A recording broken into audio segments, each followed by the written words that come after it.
Excellencies, ladies and gentlemen, before we proceed with the UPR, I would like to inform you that I have been approached by the sponsors of the draft resolution on Sri Lanka with a view to further extending the deadline of submission, which was granted until 5 p.m. today, until 6 p.m. today. With your approval, explanation was provided. With your approval, an extension of the tabling deadline for this resolution will be granted until 6 p.m. today. I see no objections, so decided.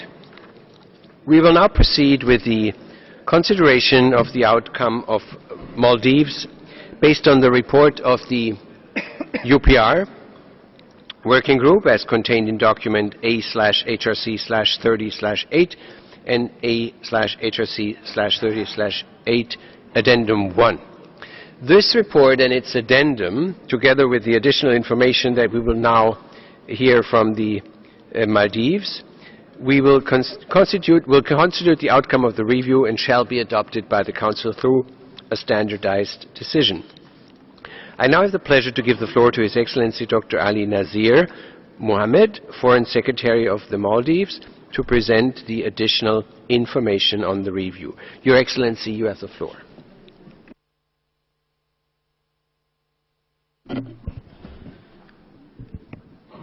Thank you, Mr. President. Excellencies, ladies and gentlemen, good afternoon. It is a pleasure for me to be back at this esteemed Council and part of this important meeting to consider the outcome of the Universal Periodic Review of the Maldives and adopt the report of the Working Group. In July this year, the Maldives celebrated its 50th anniversary of independence, and 3 days ago, we celebrated 50 years of membership at the United Nations. These two landmark anniversaries reaffirm our collective will to further continue the journey we began in 1965. It is a journey we embarked on to reform and to strengthen our system of governance, our institutions, and to improve the livelihood of our people. The Universal Periodic Review process has become a key navigational instrument in our drive for national progress. The Maldives UPR, held on 6th May 2015, gained nationwide interest in the Maldives. The session received wide coverage on national and private news channels and lively discussions from schools to social media.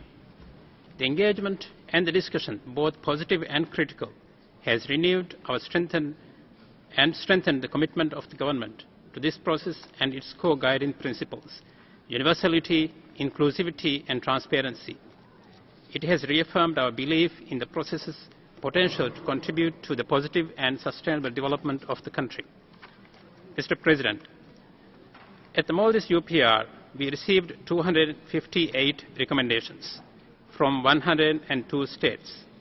After careful consideration, the government of Maldives has accepted 198 recommendations and rejected 60. For a small nation with very limited resources, we hope you appreciate how ambitious we are. But we have never shied away from a challenge. As we said in our closing remarks to this Council on 8th May, for us, small is neither insignificant nor unimportant. Small means striving to achieve higher and dreaming big. Mr. President, I will now highlight some of the developments on human rights that have taken place in the past 4 months. The Health Services Bill, the Sports Bill, National Integrity Commission Bill, and the Disaster Management Bill have all been ratified. The new Penal Code has come into effect on 16th July 2015 after a comprehensive rollout and sensitization program was conducted to familiarize the relevant stakeholders with the sweeping changes. Many amendments to legislations have also been ratified in order to comply with the Constitution of 2008 and the new Penal Code. These legislative reforms have contributed to the strengthening of legislative framework around a holistic approach to the promotion and protection of human rights in the Maldives. On the socio-economic front, the government has committed to provide 24-hour electricity to all inhabited islands before 2018. There is a right enshrined in our Constitution. We have also introduced the concept of smart city to the Maldives and begun efforts to develop a youth city to cater to the nearly 50% of the population that are below the age of 25. In August 2015, the government has also introduced Islamic financing loan program. It's called practicetheir Madad, which would benefit the small and medium enterprises. On 17 August 2015, the President, on the approval of the Parliament, appointed 3 new members to the Human Rights Commission of the Maldives to replace the members whose terms completed. The process of appointment was publicly announced and transparently conducted. Members have also been appointed to the Public Service Media Governing Board to further enhance the freedom of expression guaranteed in the Constitution. Mr. President, let me now turn to the recommendations we received from Member States. As we have stated the UPR Working Group, for 800 years, Maldivians have embraced and maintained our Islamic values. Islam forms the basis of our Constitution and all our laws. Any efforts to introduce practices contrary to Islamic values will not be entertained by the people of the Maldives. Of the 60 recommendations the government has rejected and thus taken note of are mostly those that contradict with the Islamic faith and our Constitution. The people of Maldives, through a democratic process, have rejected freedom of religion, LGBT, and non-traditional forms of family. However, as previously stated, non-Muslims are allowed to practice their own faith in private. We have also provided explanations on the recommendations in the Addendum submitted to the Council. The government has developed a comprehensive strategy for implementing the 198 recommendations we have accepted. Under the guidance of President Abdullah Yamin Abdul Qayyum, the Ministry of Foreign Affairs will continue to be the principal agency coordinating the implementation of the recommendations. And we have already started the consultations. Following informal meetings, the reconstituted Standing Committee of the UPR has held its first formal meeting on 20th August 2015.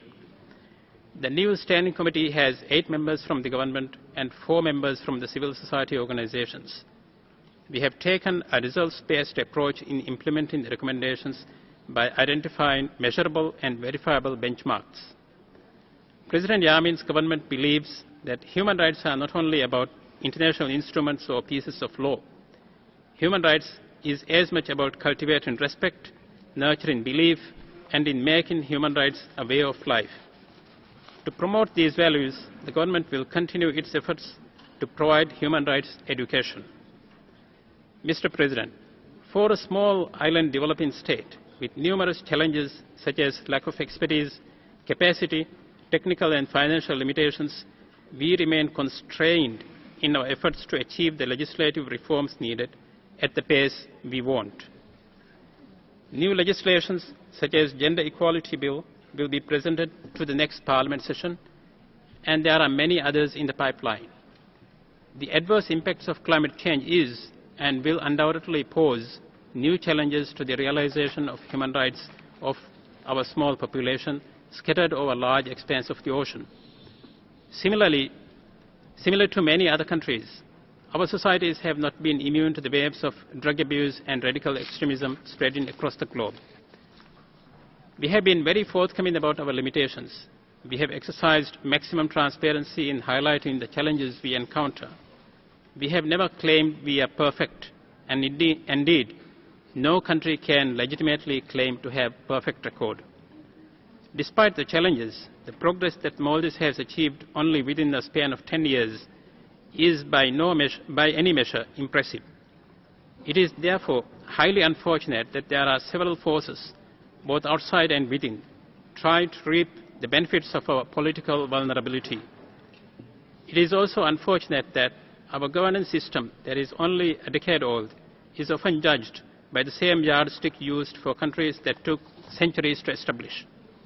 And while the attention is appreciated, conclusive evidence shows that change is only sustainable if only locally owned, locally driven, and locally shaped.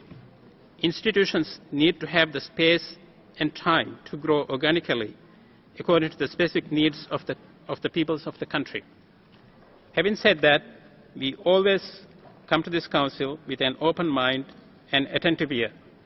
We have much to learn from the experiences of other states, and well-meaning, well-intended advice is well received. We count on the support of our partners to help us reach our goals, and especially in implementing the recommendations received at this Council. We would like to hear from your experiences and how best we can tackle some of the challenges we face. As my Foreign Minister Nazeer Mohamed stated at the UPR Working Group in May, we are here with a sincere intent to listen, to engage, and to share our experiences to be guided by yours. With this in mind, I would like to request the President to open the floor, and I look forward for a fruitful discussion. Thank you, Mr. President.